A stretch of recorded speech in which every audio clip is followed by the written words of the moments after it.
What's up, guys? We are back. Got the motor out of the STi. It's sitting on the engine stand behind me. Josh is coming over later tonight. Once he gets off work, he's going to help me tear down this motor. We're going to pull the pistons and check those. Fingers crossed that that's all that's wrong is a blown ringland, but we won't really know till we get in there and start taking it apart. I'm going to go ahead, start pulling apart, start taking off pieces that I'm confident taking off by myself, and I'll update you guys as we go.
Alright guys, we got most of the stuff off the top of the motor. I'm going to take a look now at getting the belt off, start taking off the idler pulleys and getting ready to pull the heads. So there's this here and these are still on there, but I'm going to leave those for now. Just trying to get the heads off and see what we've got going on. So I will throw you guys back up on the time lapse and we'll catch up in a minute.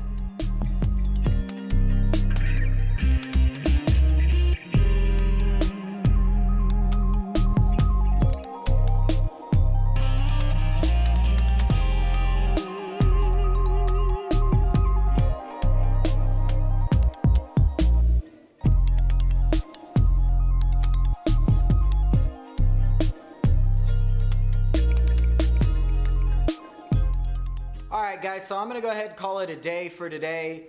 I don't have any of the cam gear removal tools.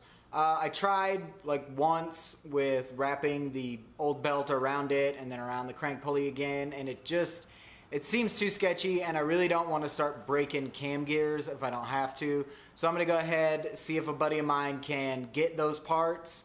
If he can get them, we'll get started on that right away. If not, I'll just order them from Rally Sport Direct.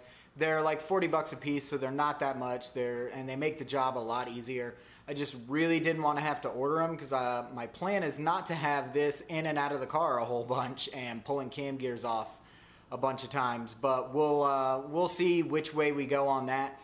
Other than that, it was pretty straightforward getting everything off. Just make sure to put everything, in containers or bags or something. Make sure you label everything. Some of the bigger stuff, it's pretty clear what it is. Intake manifold, I didn't label that. If you don't know what the intake manifold is when you go to put your motor back together, you should never tear it apart. The rest of it though, labeled, put aside. All the engine connections either labeled or they're right there where they only go to one thing. So other than that, we're all set. We'll get this torn all the way down, get the heads off of it, and start checking the pistons. Thanks for watching, guys, and we'll see you next time.